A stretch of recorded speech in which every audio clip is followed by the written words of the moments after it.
lot.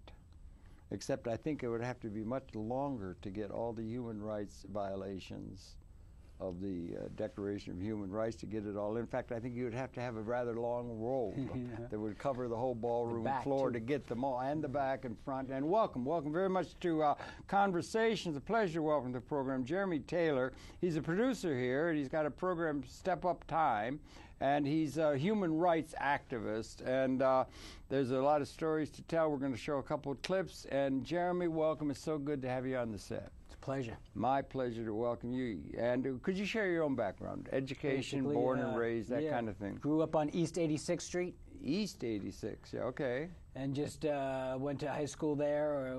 Also went to high school in Connecticut. Went to Robert Wagner Junior High.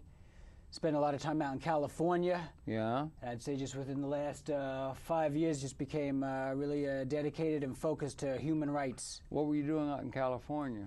Actually, first I was working with the William Morris Agency. Oh, you were in the business, yeah. Yeah, actually, and that was, and then also I came back to New York, then I went back out again, and I started helping with the Slam Dance Film Festival. Slam Dance. I've heard of slam poetry readings. Was it Slam Dance? What's that? Yeah, which is an alternative to the Sundance Film Festival in Park City, Utah. Okay, Park City, Utah. January. Yeah, okay. And you were in the, did you go to college at all or not? Went to school in Pittsburgh called Washington and Jefferson College. Okay, good title. What's it up to? I mean, what were you studying and so on? I just graduated with a business administration. Okay, okay, that begins to put a brand on you. Business. You're into business. You went to William Morris. That's the largest, I guess, still the largest talent agency there is. And what were you doing? Were you account executive? Or actually, I started out as an agent trainee, and then I moved my way up, and then it just didn't work out there.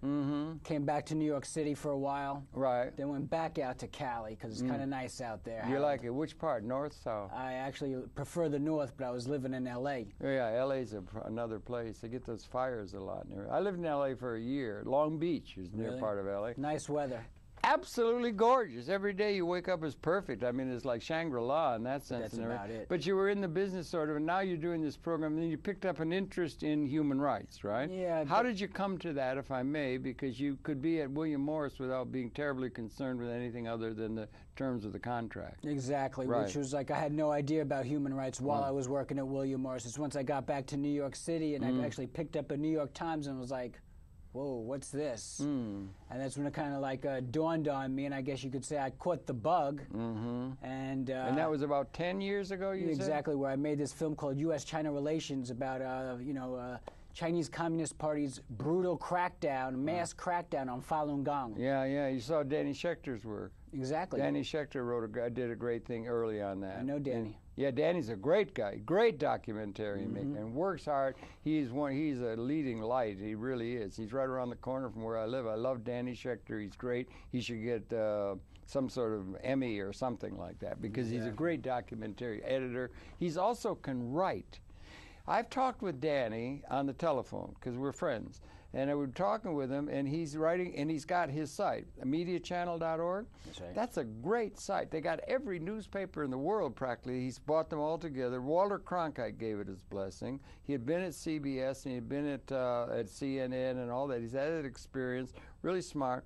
And I'd be talking, and he has a blog. He had a blog, and he would be writing. He's talking to me on the telephone, and he's writing a blog about some subject or something while he's talking to me on the telephone. I could see the phone cradled here. He's writing the blog like this, and it's coming, and it comes up. It was on the screen because we were on the thing, and it was coming like pure poetry. It was such beautiful writing, journalistic, beautiful writing, and he was just dashing it off like you. He bangs out 1,700 words a day. Yeah, I know. He's a great guy. I'm glad you mentioned that. I wonder if I could back off a little bit. Education's one thing, formal. What about the family?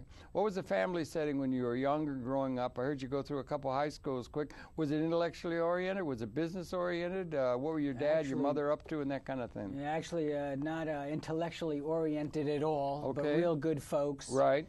Super supportive of whatever I wanted to do. And they still actually live on the Upper East Side. Yeah. I live 10 blocks away. Didn't move far from the nest. Okay. And basically, just I'm in the process of producing a documentary right now about Burma. It's called Deaf and Dumb, Burma Under the Junta. Okay. And I'm just every day hustling for human rights. Okay, good for you. That's really good. Now let's back up 10 years ago when you made the big transformation from being a hustling businessman.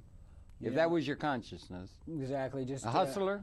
Trying to make a buck, trying to get ahead, make money, get ahead, that kind of thing? You know, just working a good 10, 12 hours a day, just try to pound the pavement and do the right thing. In the show business, in the show business agency world. Exactly. That's a pretty... You ever see the movie Producer? Of course. I love it. Altman? Yes, Is sir. that true to the way Hollywood works? And Well, you were in the middle of it. You ever see Entourage today? I see it on now. HBO? Those are young guys doing entrepreneurial stuff. Yeah. Great. Yeah, but that's a different consciousness you had from Producer. Yeah, but I mean, well, one being a producer with the documentary, but as far as like working at the talent agency. No, I'm talking about the film, Altman film. Yeah, The Player. It was called The Player. You know that one? You know it? Is that you were in the business? Was it like that? I think it's like that right now. Cutthroat and ugly and nasty and bottom line. Isn't that way? It's like society. It's a dog-eat-dog society. I'm not sure if it's no? as bad as society writ large. There's some things going on in the Congress now that would, you know, be like something that could be like a mafioso movie or something. But it's just, what I'm saying is, you got Government's interested in, worse than the mafia. You didn't have to be interested in human rights when you were in that business mode of thinking. No. Okay, something happened to where you became interested in it? Yeah, when the light went on, I had an epiphany. Was that okay? Share the epiphany. Epiphany was actually staying in the Kenmore Hotel on 23rd Street.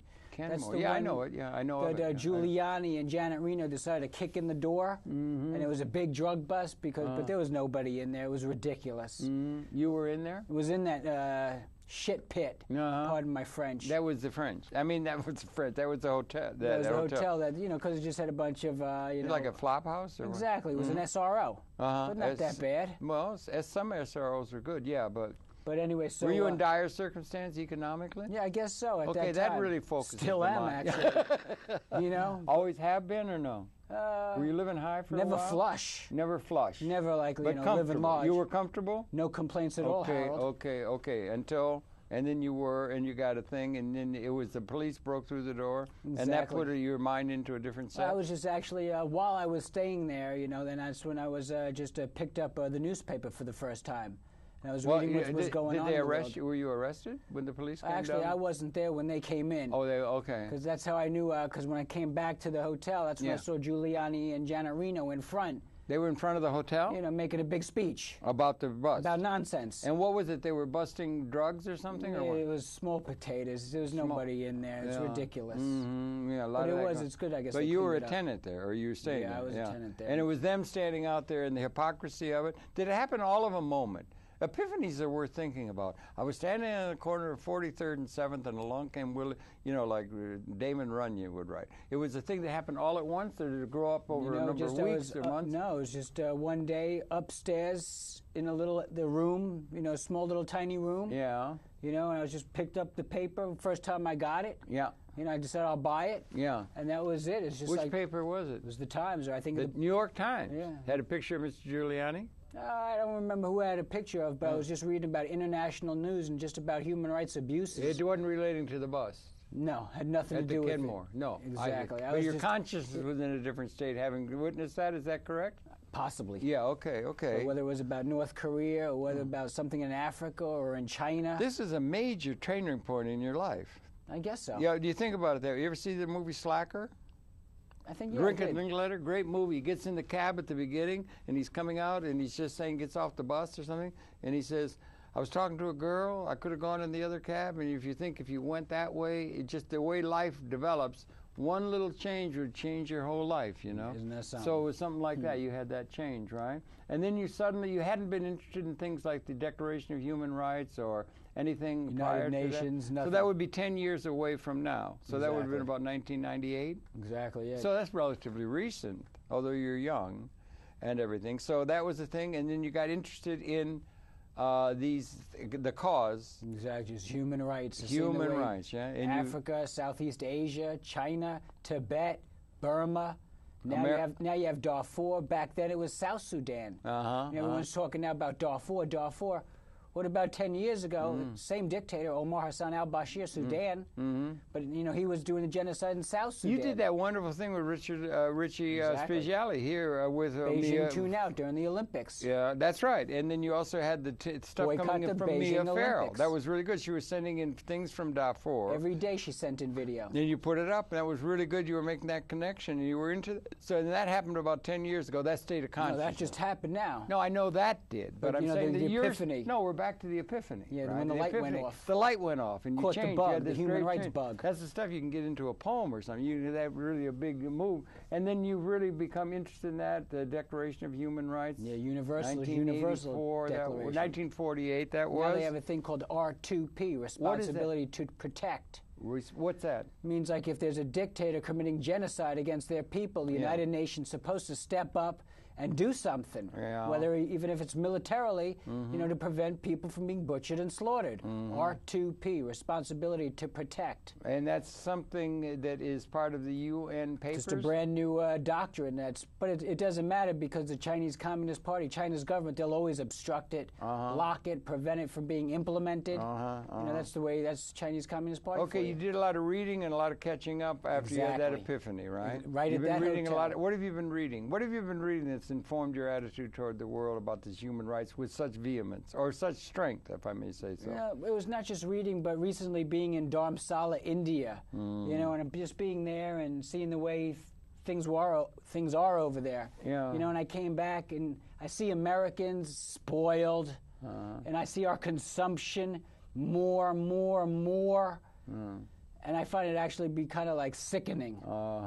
Just like when I was in Dharamsala, India. They're Hindus, they're Buddhists, they don't kill animals. Here in the United States, we euthanize 6 million dogs every year. Is that a track? Yeah, that's a fact, right? 6 million dogs a year get it's disgusting, Harold. Worse than that, consumption. There's worse. Puppy mills, more. Right. Yeah. You think that's part of? Some people say that's part of human nature. Natures are by nature just totally acquisitive. They want more all the time. It's not enough, huh? Yeah, they say it's human nature to be that way, or it's part of the evolutionary process, survival of the fittest. Pig. Yeah, well, just a hoarding pig. You shouldn't use such words because it shows that you're not totally even balanced. You're a little bit prejudicial by using those words. Harold, the United States of America here, we're 3% of the world's population. We create and produce 25% of the world's greenhouse global warming gases. That's a hog. Do you remember? That's hoarding, energy. I was just going through that. We're going through. Mr. Volker's on the team now for the economics, and back to Mr. Reagan when he was there.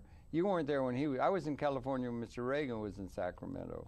Yeah, and Reagan said, Reagan actually said it was the trees' fault for creating the imbalance in the gaseous nature of the blaming the trees. Yeah, it was the trees. He did say that. Really? And now they got some people are saying that. But so that's interesting. And then Mr. Volker came in. A terrible recession that was made, and he came out and he said that. People were hungry. They gave cheese. They had a lot of cheese. And Trudeau and my friend made a cartoon, a rap. It was like a rap, funny thing, Comedy Channel type stuff, where they were rapping Ron Reagan's got cheese for you. He gave cheese. And then he also said that for vegetables, that ketchup was like a vegetable, so that the diet of the poor people, because they had a recession that was so intense when they had stagflation, and they put it through the ringer. Mr. Volker, who's now with Mr. Obama, that's right, and so forth. So we may be heading for something like that, maybe even in spades in terms of what's going on. But we're running far afield. 10 years ago, you got interested, and I think it's wonderful you're interested in that kind of thing. You got started with China. Exactly. That's the boss. That's our master. Why do I say that, Harold? Well, why do you say that, Jeremy? Glad you asked, Harold.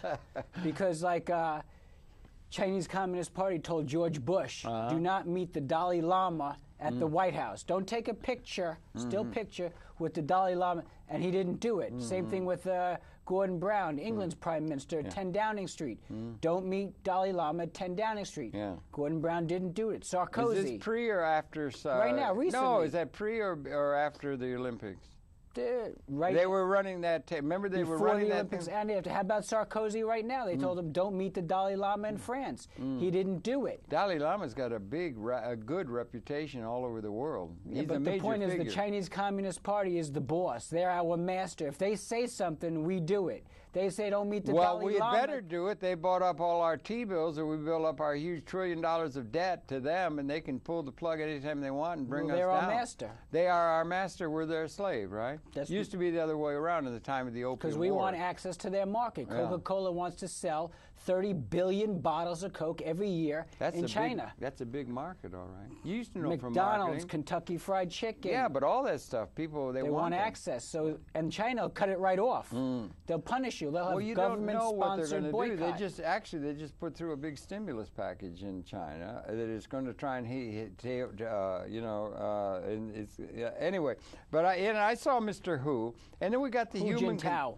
Yeah, the prime minister, and he was talking to all the assembled people, and it's interesting because you and I probably are in a position of what are we roughly. I talked to a program with my friend Joshua Walensky the other day. I tried to say progressives. So we have things like Danny and you and me, I guess, and Josh and all. Or Amy Goodman and that. We're like progressives, right, or something. And what is a progressive, and what is it? And I saw Mr. Hu talking on the C-SPAN. I couldn't live without C-SPAN. It's so great. But he was talking to the assembled masses in China, and he's saying, we represent socialism. That's what the left has been saying. Let's have socialism. And we represent socialism. And the reason they're persecuting the Falun Gong is because they've got a quasi-religion in China, which gives them the ability to have all powers structured within the government. And and the reason they're against Falun Gong is because they might bring up things like Taoism or Confucian or spiritual traditions that will compete with the power that they have, complete power, lockdown power over the whole country that China has now. But they call themselves socialists. So that's the socialist model. Naomi Klein and people saying we're going to get things going. Is that what they're talking about when they talk about the way? There's big change now in the air with Mr. Obama. They're and capitalists. So forth. Well, yeah, but they call themselves socialists. They call themselves communists. They call communists even, right? And that's the communist ideal. Karl Marx, progressives, you know. And so what I'm saying is that they call them but it looks just like capitalism. They have gated communities. They have all kinds of. Yeah, but there's no free speech, there's no free press, there's no free assembly, there's no free independent unions. But they say they're socialists. There's no freedom of expression. You didn't have a hell of a lot of There's no religious freedom. Okay, you didn't have a hell of a lot of freedom in Stalinist Russia either, did you? But that was communist, that was left, that was progressive. What is progressive? What is the term, what does it mean, progressive? And how are we going to deal with it, particularly with a patina or with a focus on these human rights violations that are so often seen, particularly in some of the most difficult areas of the world? Or do you think in those terms, political terms, about what you're doing? You know, I don't know if I think of it like in those particular terms. Okay. I look at it as a Chinese Communist Party, like Nicholas Kristof from the New York Times says, they're underwriting the genocide in Darfur. Okay. They're underwriting the genocide in South Sudan. They're underwriting the genocide in Burma. This is China's government, not Chinese people. I'm talking about China's government, the Chinese Communist Party. Probably good always to take a distinction between the people and the government, or the people and the leaders around the world in all countries, including the United States of America. You would include them in it too. None of them have the right pattern and so forth. Yeah, but we have free speech. We have free press. We have free assembly. Yeah, that's true. We have freedom of expression. Yeah. We have religious freedom. We have public access television. They don't. I know. They have like Chinese communist TV. Yeah, right. Okay, so I mean, I was just off on some other subjects there and everything. Free Tibet, Harold. Okay, free Tibet. Yeah, that's right. You know, that Tibet House and Dalai Lama. I got a good friend of mine. It's a good friend. Came out with him. Was it 59? Came out with him. They walked out together from Tibet. And Da Dup, some unpronounceable name. Really good people. They're really good people, the Tibetan people. Great people. And they've been and that railroad's a huge project that they put over into Lhasa. And that's a problem. Yeah, that's a problem because it floods all the Han Chinese. Now you have more Han Chinese in Tibet Well, than I was Tibetans. talking about the railroad, but the Three Gorges Dam is another thing, a huge thing that's going up. Three Gorges Dam has tilted Earth off its axis. I've had Chinese people tell me that their Three Gorges Dam, you heard what I said, has tilted Earth off its axis. Yeah, I've not heard that. Chinese Communist Party's pollution policies, clear and present danger to the United States. Okay. So you're seeing things from the standpoint of the United States, being a golden hill, a city on a hill, in a world that is beset by all like kinds. I said, You're not. You don't include the United States leadership and the United States or the West, Sweden. There are places where we've advanced somewhat, right? Beyond where the human rights are somewhat. It was the rights of man were French Revolution. We had our Declaration of Independence and our 10 Amendments and so forth. And then you had 1948. It was Eleanor Roosevelt helped put to get the Universal Declaration of Human Rights. Do you think it's a good document? Love it. Yeah, I do too. I really did. But it doesn't matter because the Chinese Communist Party obstructs it. Yeah. Every time United Nations tries to help Darfur, United Nations tries to help Burma, Chinese Communist Party, China's government obstructs it, prevents it, blocks it. So you've got an enemy in the world is China.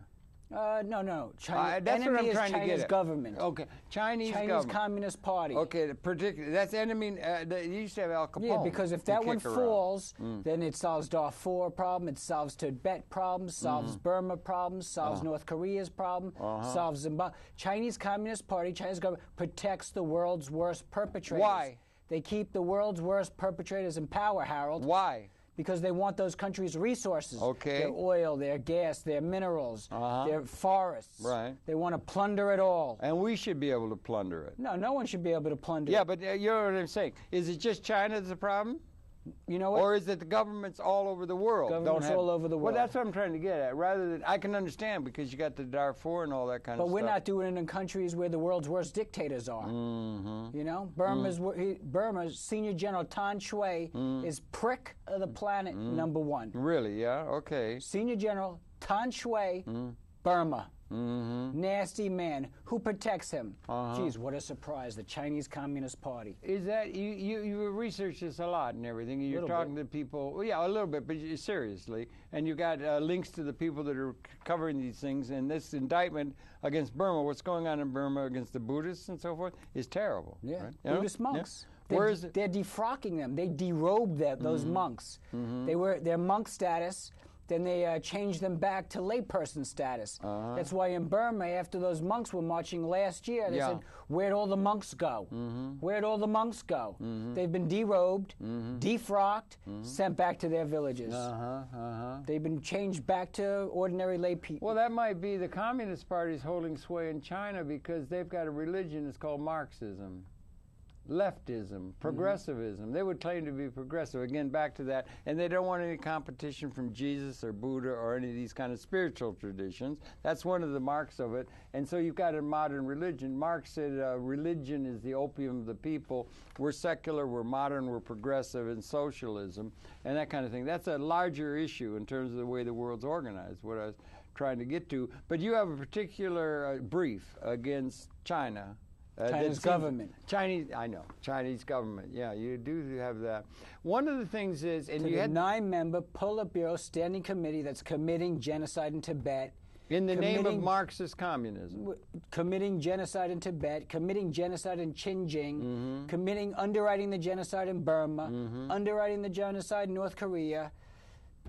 Brutal crackdown on Falun Gong practitioners, women for crying out loud. Yeah, brutal crackdown on China's Democracy Party.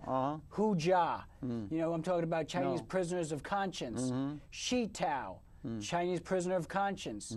You know, and there's a bunch of them. Yang Chunlin, Yang Zili, Chen Guangcheng. I can just keep going on. Yeah, you can. The Chinese have that, and they're accumulating capital, and they were able to buy all our T-bills because they're accumulating capital because we're importing, everything is made in China now, and they've exported out there, race to the bottom, exploit them, you know, that kind of thing, and then they're becoming you're going to have China, I guess, and then Europe, and then North America, and what's going on now with the financial thing is really big, but they're growing up mightily in terms of under what would be like a capitalist rubric.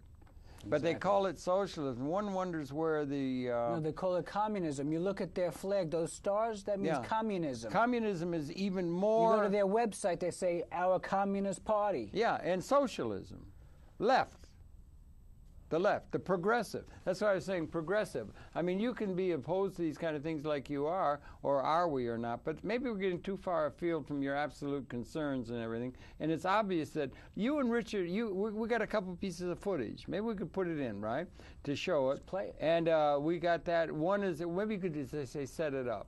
You have one that's the first piece that's about a minute long or something? Exactly. Actually, all that is a trailer of the documentary that we're making, which is about Burma. Okay. It's about Burma's senior general, Tan Shwe. Yeah. And it's about how he's destroyed and ruined that country, because Burma used to be it was the rice bowl of Asia. Now it's the begging bowl of Asia, because senior general Tan Shwe has destroyed and just plunders. I was watching video last night. I was with Richie. Yeah. Watching YouTube. Richard Spezialy. Yeah, great guy. Yeah, great. You know, Tan Shwe's daughter's wedding, $40 million. But meanwhile, Tan Shwe spends $137,000 a year for HIV/AIDS, projects and his policies. Mm-hmm. Spends $40 million on his daughter's wedding, but $137,000 a year for HIV/AIDS policies. Yeah. Well, that happens a lot in capitalist circles, doesn't it? Or wherever you have concentration. Yeah, he calls himself a socialist too. That's what I'm trying to. Jade, sapphire, rubies, hardwood, teak. Burma has the largest reserves of gas in Southeast Asia. Is that true? Burma does? I didn't know that. Dude, they're poor. 95% of the population lives on $1 a day. Oh, that's awful. Only country in the world that has beriberi, that vitamin deficiency. Yeah, right. Where it kills, infant mortality. Uh-huh. It's a tragedy. 90%, less than $1 a day? 95%. That's really staggering. Is it that dire? They've pauperized the people and the clergy. Mm-hmm. It's a tragedy. They used to blame the British for the Raj and bringing that. I'm trying to put it in historical. Take me somewhere east. But when the British were there, it was the rice bowl of Asia, not the begging bowl like it is now. Thailand just had an overthrow of their government by the people's uprising. You took heart in that? Because virtually all of the governments running all of the countries are in deficit in terms of what the human rights should be prescribing, in a certain sense, although some are worse than others. So you're trying to identify... Big difference between Thailand and Burma, though. Thailand, you got somewhat of a democracy. Okay, so you're for democracy. Well, no. You're for democracy where... Free speech, free press, free assembly, our Bill of Rights. You have none of that in China. No. It's a command economy. You have It's none very of that in efficient. Burma. You have none of that in North Korea. Yeah, there's a great efficiency in that. Darfur, South Sudan, North Korea. Mm-hmm. Okay, good. Okay, trailer. Good. 1 minute long. 1 minute trailer about a documentary he's putting together. We're talking with Jeremy, and happy to be bringing that to you, Jeremy Taylor. And let's run that 1 minute documentary. We'll come back and put the finger on some of the people's worst abuses of human rights. Basically based on the Universal Declaration of Human Rights in 1948 is the documentation. Okay, let's see if we can run that tape now, or that 1 minute trailer, please. Well. Control room, play it. Yeah. Well, he'll get it. But he'll anyway. get it. Yeah, we can talk until they bring it up. I don't know. It's on the tape. So they're just getting that queued up. And it's about child soldiers. Yeah. They're terrible. In Africa? No, well, this is in Burma. More child soldiers in Burma than anywhere else. Yeah, but what I'm trying to say is that it's terrible stuff going on all over the world. That's true. And so I don't know what trouble they're having bringing up that thing where we're supposed to run that 1 minute tape. It's in the mini DV format, so it should be run 1 minute at the beginning of the tape. And so... it's not running quickly enough, so I don't know what it is. So, but it's a terrible... Are you optimistic for the human prospect or not? That's an interesting question, Harold. Wait, we got the tape, it looks like, maybe now. They put a hood over my head and tied my hands behind my back. It's a state policy, and the soldiers actually rape all those women as they burn those towns down.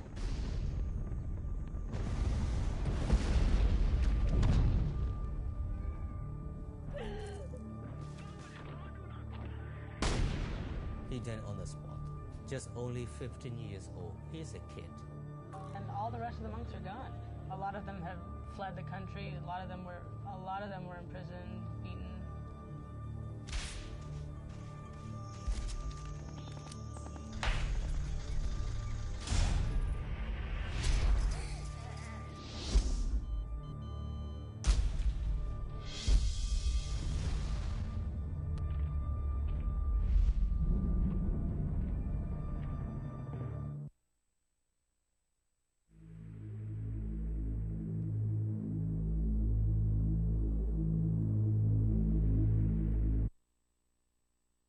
You and Richie put that together now. Yeah, actually. And you're putting together a documentary particularly focusing on the junta in Burma. Exactly. Right? As one of the most egregious. Challenging the credentials of the junta. Right. Considering that they didn't win the election in 1990. Right. They lost. It was a landslide for the NLD, National League for Democracy. Aung San Suu Kyi, that woman. Yeah, she got the Nobel, didn't she? Exactly. Yeah, right. Yeah, right. And her dad was General Aung San. She's under house arrest for the past 17 years. Yeah. Nelson Mandela was under house arrest, called a terrorist for 27 years in Robbins Island. I think it was called Robbins Island. That's what it was. And the forces that be are there all the time. And things that are going on in the Congo now is becoming absolutely horrendous. Or we have the memory of Rwanda. That happened in Rwanda was absolutely beyond belief. That kind of thing. So we got problems of runaway madness and violation of the basic genocide is being done, and the Darfur there is in again. In Darfur, in Sudan, and South Sudan. Now, why is there such a reluctance? Why was there a reluctance on the part, let's say, of the United States of America that seemed to be able to march into Iraq when there was some oil and things involved and all that kind of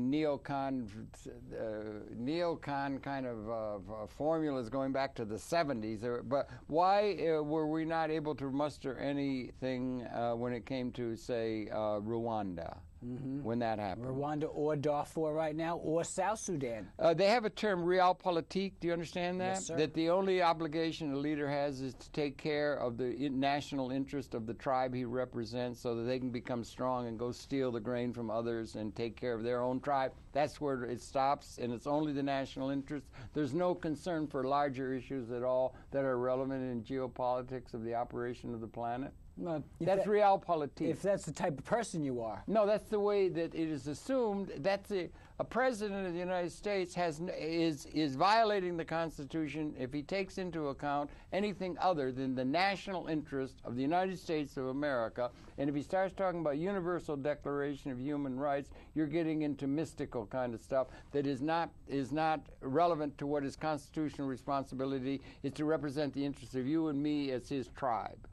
That's number one. Okay. But how about like number two? You're going to just stand by and let those people suffer and die? Well, if it's not in the national interest. Or are you going to step up and try to make a difference? If it's not going to, why should you step up if it's not going to serve the interests of you? Why are you going to have people go over there? Having compassion, having humanity. Yes, but that does not figure. I'm saying realpolitik. You're going to let those people just die? Jeremy, I'm trying to tell you, realpolitik is not, humanitarian politik.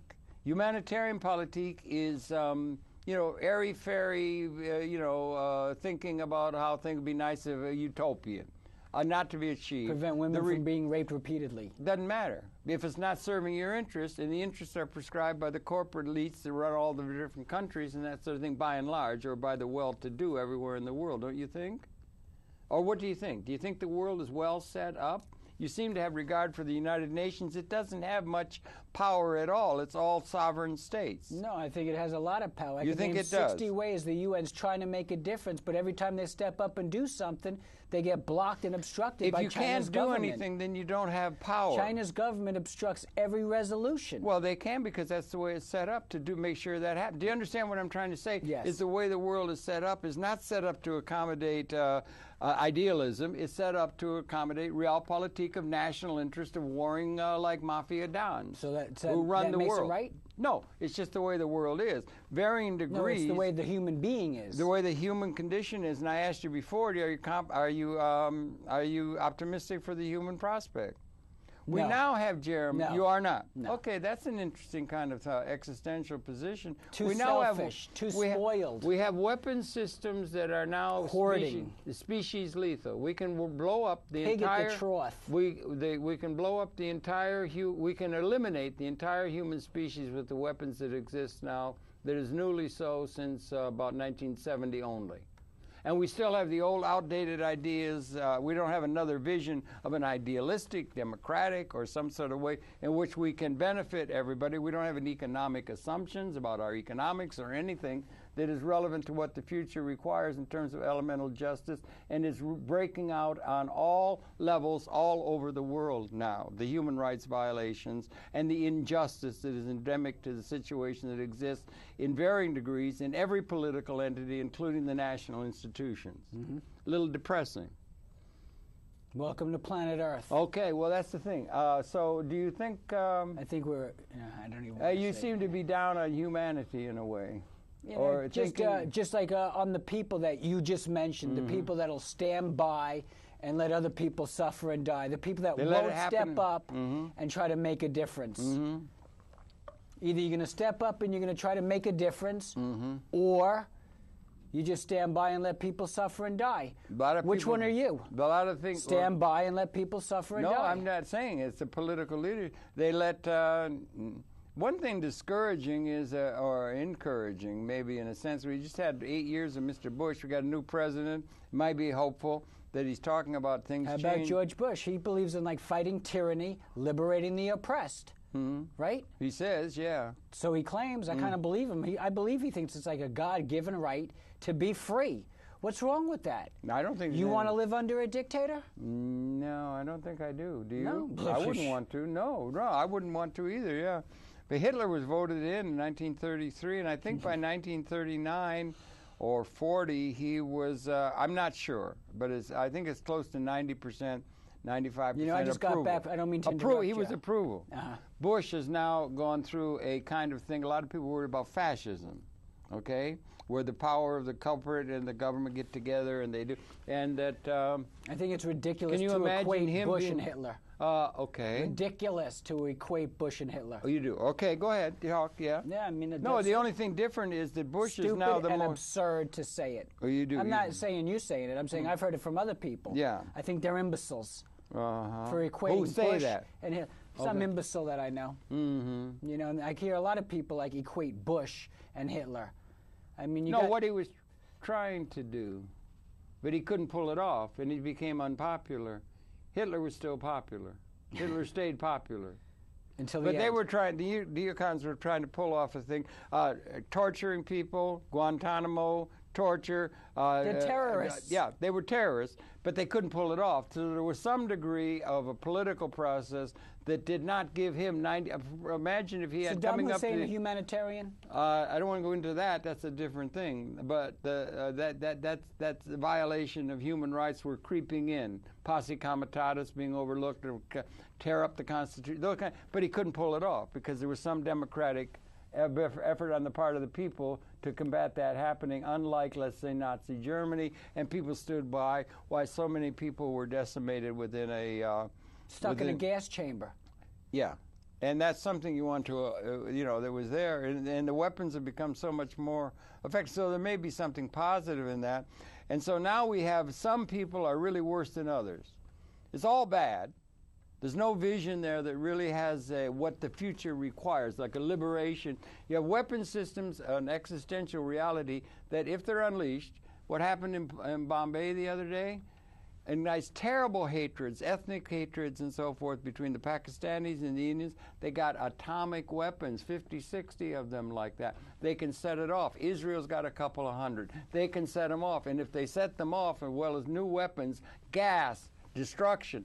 And the leading edge of the technology and the research and about counting and the setting up are weapon systems. They got these weapon systems. They may be trying to bring them down. But do you think we're going to perhaps, if they're unleashed, Jeremy, if they're unleashed, the whole humans, apparently, it should be tested. It can only be modeled. There would be, they could destroy the entire human species within about a half an hour. Everyone, 200,000 people, and there would be the end of this whole thing going on. And we have that capability. You just said 200,000 people. What do you mean? 200,000 years of human existence. That's how long we've been here. We appeared in evolution 200,000 years ago, 10,000 generations. We finally get to the point where we're so clever at extending our consciousness and creating an environment with tremendous power, an extension of that, to where we now can wipe it all out. We couldn't do it in the Second World War. You realize the sense of history, the change, right? And so you need, and there'd be something existentially on the positive side, never seems to be articulated except by some of our spiritual leaders or something, ignored by the political, and they use the same old institutions coming out of history that James Joyce said is a nightmare from which we have to awaken. And where do you see the signs of awakening from the nightmare of history about how we're going to operate this interrelated system, spaceship Earth, in a systems way of understanding? I think you just made an interesting point when you said that modern human beings have only been here 200,000 years, and you're right. And what I find interesting is that dinosaurs were on the planet for 10 million years. We've only been here 200,000 years, and we could just, it's amazing how we could do mass destruction. Well, no, we can't. Well, okay, we haven't got to the point yet where we can have the whole planet be blown to smithereens. But we apparently can. The dinosaurs were killed by an asteroid 65 million years ago, one of the great extinctions. 10 million years. They're here a long time. Well, we've been here for 3.7 billion, the first life form.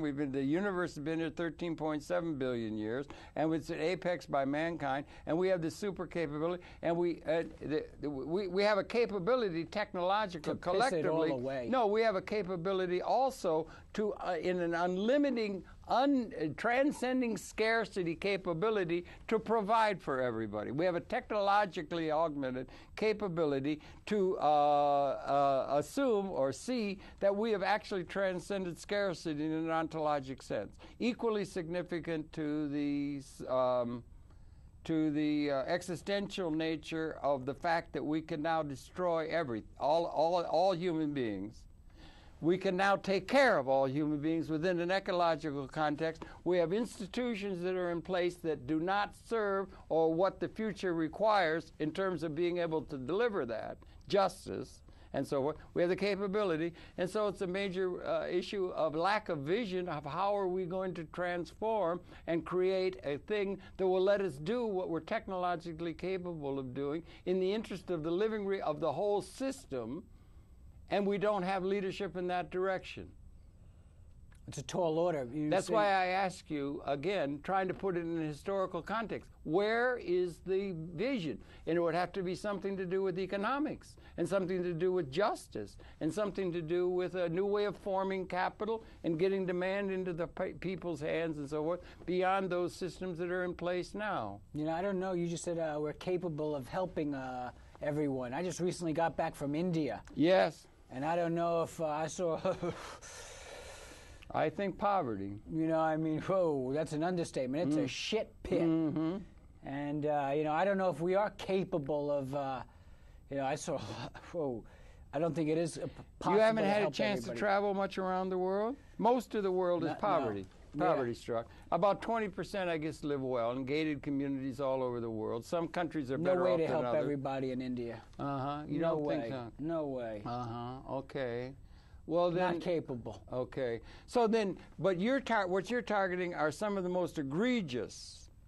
So you're talking about Burma. You're talking about the Congo. You're talking about Rwanda. You're talking about, what was it, Bosnia? It came up in Bosnia some years ago with the that kind of thing. So you're targeting the most egregious human rights violations of human rights according to the lights of seeing things in terms of the Universal Declaration of Human Rights, which is a noble document, and the few democratic institutions that do manage to hold on and everything. You're not trying to talk it at a level of the whole system. So you want to address some of the most egregious. And try to make a difference, try to help these people that have no voice at all. Yeah, I know. Okay, that's good. Now, you got another piece of tape, don't you, Jeremy? Absolutely. Okay, let's see if we can't set up that other piece of tape. And what is it about? Is this it about one's about Tibet. Tibet, okay. And it's about how the Chinese Communist Party, Tibet makes up 20% of China's landmass. Yeah. China's land is 20%. That's why the CCP, the Chinese Communist Party, won't free Tibet, because they want their land for the minerals,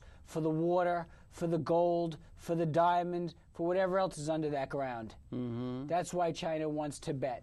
We've got forces, the United States of America has sizable military forces in 130 of the 189 countries around the world. We are an imperial power, the United States. We recognize that at a level, right? No doubt. And that has something to do with it. It just mentioned it in passing. What does that have to do with the Chinese Communist Party the Chinese illegally occupying Tibet? Well, okay, we could go. Okay, good, right. That's the issue you're dealing with right there. So and we got it on tape. We got a piece of tape that deals with that. So let's bring that up now, then, please. If we can get that tape going, it's on the same tape that we had a little trouble with before.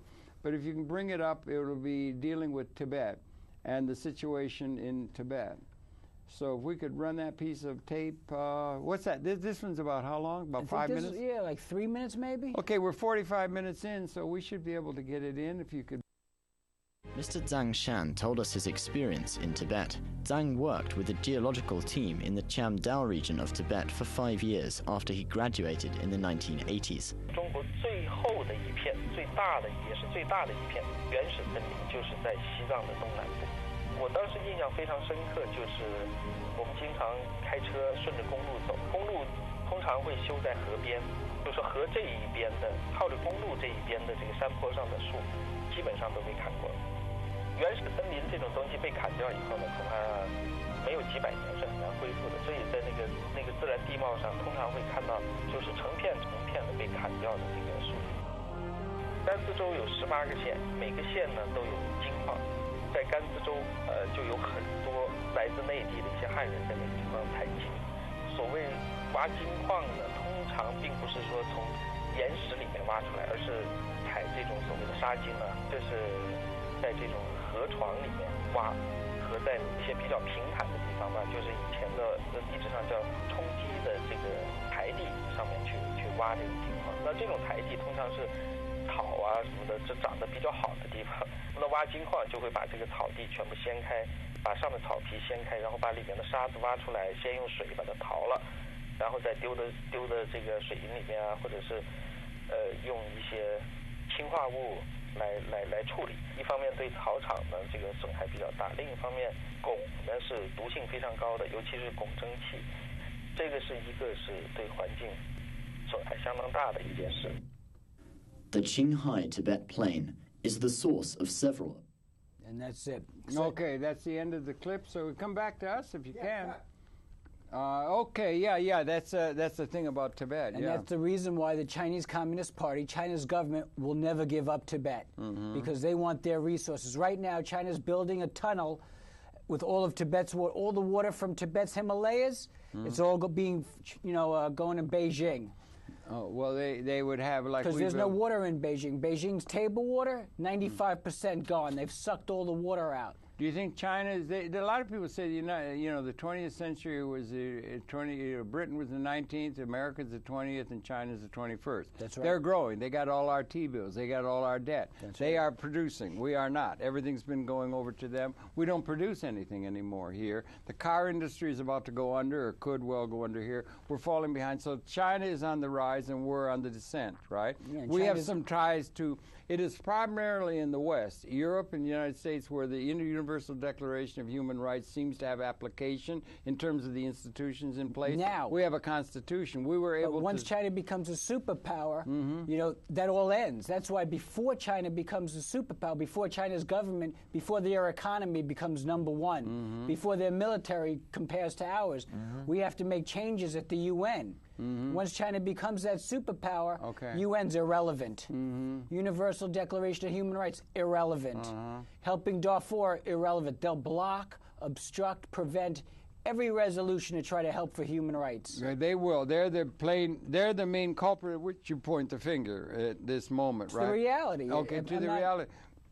Africa. When you think of Africa, we've got Sudan, we've got Darfur, we've got the awful things that are going on. Who protects Omar Hassan al-Bashir, Sudan's president? It's apparently China, again with permits. Okay, so we got an enemy du jour. In a certain sense, from our standpoint, is China. China, we have to be pretty careful with China because they hold all our debt, for one thing. They can pull that and everything. And they have the world's largest market. And they've got the world's largest market. We will want and they're growing at 11, 15% a year. They're growing. Wouldn't you love every Chinese person to be able to go to your website? You want to have access to their market. I want to have access to their market. Kentucky Fried Chicken wants access to their market. France's largest supermarket, called Carrefour, has access. And every time, France wants to meet the Dalai Lama, China's government, the CCP, says, you know what, we're going to have a government-sponsored boycott, and we're going to shut Carrefour down. And that's why the French don't want to ruffle. No one wants to ruffle the Chinese Communist Party's feathers. Well, think about it in the way from the Chinese... They're our master. All right. Think about it from the Chinese Communist Party perspective. In a certain sense, they look over their shoulder to Russia. That used to be part of the great communist thing there. In 1989, they imploded. They went apart. It became a kleptocracy.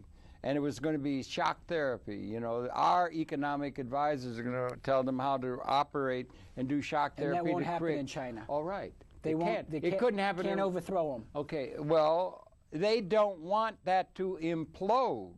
They became a kleptocracy. They lost half the empire, and they can hardly do that. The length of life and so forth is going down, and so forth. They got problems now. You got a resurgence, but they don't. The Chinese have this religion, this communism, this socialism, this left wing notion of reading of history, Marx, that kind of thing. They've got that. They want to do that. They can't let Falun Gong or any of the spiritual traditions come up because it'll be a threat to their power base. They've had 85, I think, 1,000 attempts of those people to react against the government of China. You got the Epoch Times, you got New Tang Dynasty Television is putting something in there saying the Chinese government will fall and that sort of thing, but they only grow.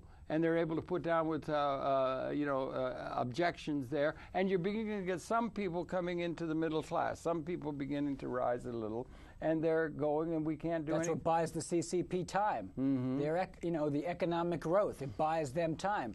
But the Epoch Times, like you were talking about, New Tang Dynasty, they asked people to quit the Chinese Communist Party. 40 million people have already quit the Chinese Communist Party. Mm-hmm. That's the way to bring down the CCP. Quit the CCP. You think we should bring down the party? Yeah, but the Chinese Communist Party has complete control, and they're able to have political control, and they're able to get growth, and they begin a pattern, and they don't want to follow the path that the Soviet Union followed by listening to Americans tell them how they're going to come in. They want to hold on to power. They want to hold on to power because they're growing, and the Americans falling apart. The examples under which you and I live with all your rights and that sort of thing is not working in a geopolitical sense. It is a police state, accumulate capital, build gorge, that kind of thing, and that's what's winning. And why would the Communist Party ever want to abandon that police state capability they have to have complete and utter control without all these niggling ideas about human rights and so forth? Exactly. That we think, and we're falling apart. You remember what Deng said? You know Deng? You remember what Deng Xiaoping said? He said that, you know what, if we have to, I'll kill 200,000 Chinese to keep, CCP rule. Mm-hmm. He's telling you we'll kill hundreds of thousands of Chinese in order to keep control. Mm-hmm. They'll kill their own people. Okay. They'll kill hundreds of thousands of their own people to keep Chinese Communist Party rule. Right. And then where do they repair for the system that is going to get us out of this situation? Can we have a world that pays attention to human rights, or the least among us? The system in place serves plutocrats in all political entities. About 20%, maybe about 20% live pretty well. Most of the people are still like serfs on a feudal estate. The assets are all owned by a small plutocratic loose in every country, and the international system as well. And we still have an economic system. We're picking up leaves on the estate of the people who own it all. It's still that kind of a thing. Where do we look for some sort of a thing that can bring life into the whole system is what I'm getting at. Because everywhere you look, there's injustice and dysfunction. But like you could talk about injustice, happening here, but we have a voice. Yeah. I'm talking about in Tibet or Burma where they don't have a voice. Yeah, that's right, and that's not a small matter, is it? And like we were talking about, you just saw the video over there with Tibet about, Chinese wanting to plunder their resources, just like the Chinese plunder Sudan's resources, but about Tibet. They used to have their own passport. Mm-hmm. They had their own stamps. Yeah. Tibet had their own currency. They had their own national anthem. They have their own flag. They got a whole cultural tradition. They're great. I love the Tibets. But it's being wiped away by the Chinese Communist Party. Well, we used to, and also we used to have history, right? We used to have a thing called North America, and you had the Iroquois Nation and that kind of stuff, and we came in and stole it. Yeah. We stole everything, broke every treaty. We did the same thing they're doing. Founded on genocide. All right, thank you. No and doubt. Slavery and that. Okay, so that's what I'm trying to get. Every single state has been founded on genocide. Right, and it still continues. And that's the lessons from history, and that's the ones that are embodied into all our institutions. And we don't have any answer. And we have that was 200 years ago. That was 200. I'm talking about stuff happening today in Tibet, China, Burma. Yeah. Free Tibet, free China, free Burma. Okay, good. That's less than we can say. We did the same thing. We built it upon the same. They did in the formative nation when you're coming. We did the same thing. We just stole it and took it, right? Yeah, so it's not as though we're some sort of great paragon of virtue. It's okay. We give the green light to China to do it today in Tibet. I don't know how to deal with it. It's just that there is I'm just trying to wrestle with it historically. and that we're in a new situation other than... Let me ask you a question, Howard. Sure, anything at all. We got 5 minutes left, 4 minutes left. During the 50s, if the communist Russians, Soviet Union, came to the United States and invaded and took over the United States, would that be okay? They wouldn't have been able to, hardly, I don't think. You had a guy named Joe McCarthy, and you had the reaction if they tried, if they got had the lucky, reaction against Martin King. Would it be okay for them to even invade? Mm-hmm. Would it be okay? Well, there was a threat then because they represented socialism, the left, the progressive. That's all I'm saying about, you know, with, that's why I was just trying to make an analogy, equate, you know, China invading Tibet. So if it's in the United States, if it would not have been okay for the Soviet Union to invade, why is it okay for China to invade? It doesn't have anything to do with right or wrong. It has to do with realpolitik, what you can get away with. Whatever you can do. If you get enough strength, then you can go and steal the land. Or you can do whatever you want. It's realpolitik. It's not idealistic politik. It's realpolitik. It's all about power. Who's got the power? They got the power and the ability to do it, and they'll do it. It's a different view of politics. They think of anything with any moral principles as airy-fairy, idealistic, utopian thinking that has no relevancy. But you bring that up, and you should. Well, because the Chinese did it in Tibet, because there's only 6 million Tibetans. Yeah. It's easy for them to take over Tibet. Well, you had only so many million Iroquois and Trail of Tears and all that, so we could do it, and we did. Mm-hmm. And we did, and so they should say, why should we not? 200 years ago. Yeah, okay, right. But it's happening today in Burma. China tried to seize Burma just like they seized Tibet. They just couldn't get away with it. Do you think we should send forces into Burma, military forces? We sent them into Baghdad. Are we going to send forces into every place? Or we're going to send them? We didn't send them to Rwanda. We didn't do it. There's no oil. There's no advantage to our military-industrial complex. They don't care about Yeah, they black don't. people. Well, okay. So what I'm trying to say is, you want to paint the kettle bad. China's behind it all. Okay, good enough. We can do that. It's true, but it goes deeper than that, and it goes into a systems way of there being problems that. And we're all in this. We're all in this thing together. We got problems to look at ourselves. Although that's the only point I'm trying to make. And I'm in complete agreement with you. Thank God Mia Farrow's over there, and people are trying to bring some things to these things that are going on in Africa where it's falling apart, dysfunction. They may have to start bringing some of that kind of stuff to America if she goes into You were talking about intervention, military intervention. Yeah, I think there should be NATO military intervention in Darfur. NATO? What about the African Union? What about the African Union coming out of Libya? You think so? African Union I'm not is so sure. You think the African Union, not the earlier one they had, but there's one coming out of Libya. African Union doesn't want to be in Darfur. They said, please get us out of here. Well, they don't want to go into something that's going to be unworkable, and then their peacekeepers are being killed. I'm glad you got your program on, and that you're doing this stuff because you're bringing attention to the most egregious things, and that should be done. But it's also good to try and keep the thing in a larger context, and also for progressives to think, what is it we're going to do, and how are we going to attack or bring about suggestions for how this world should operate, other than the tried and true, you go to the master. Unworkable you go to our master and you say, Master, please release Chinese prisoners of conscience. Master, I mean China's government, our master, please stop underwriting the genocide in Darfur. Please. Yeah, well, you could either call their embassy and you could be nasty and disrespectful, which is not good. Put a documentary together. That's another way. That's a good way to do it. That's a good way to do it, and bring attention to the things, the most egregious, because it's terrible. Thanks, Jeremy, for all the work. I really appreciate it.